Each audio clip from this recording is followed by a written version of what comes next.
Nikki Bella says she has stopped talking to her brother over political differences. In a sneak peek of tonight's episode of Total Bellas, Nikki says she and her brother had a heated discussion about politics, and clearly they do not see eye to eye. Watch.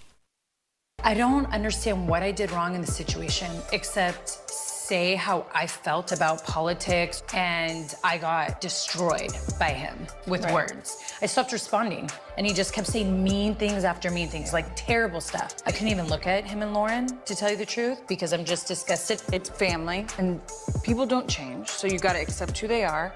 And if you need to keep them at a distance, you keep them at a distance, but you don't keep that's what I'm them gonna do. away forever. Wow. Tori, this story is also encompasses everything 2020. I have seen so many of our viewers write in, and I've even experienced it, where you are re-examining people in your life, family members, close friends, because of our political climate and how heightened it is. Have you had to cut anyone out of your life because of differing views on politics?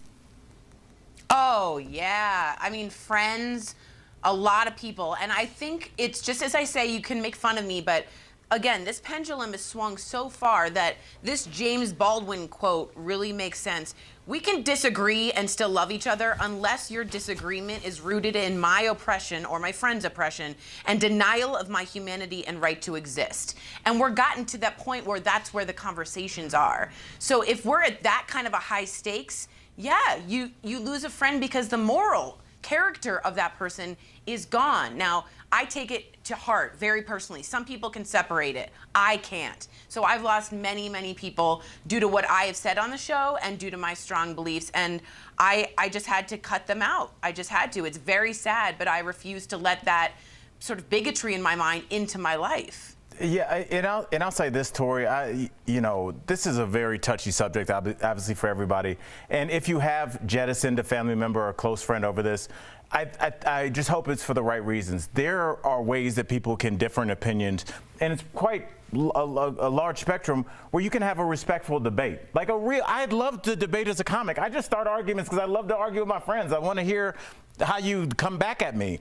The issue is when you start getting personal and saying things that are intentionally inflammatory and intentionally, just designed to hurt. But if you say, you know what, I like President Trump's foreign policy.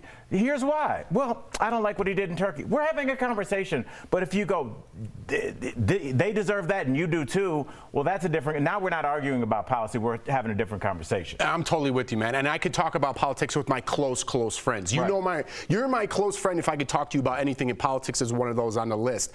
When you're trying to have a conversation like Tori brought up and people are so staunch in their ways, and I'm like, well, I did like Trump's policy. Well, you're a racist.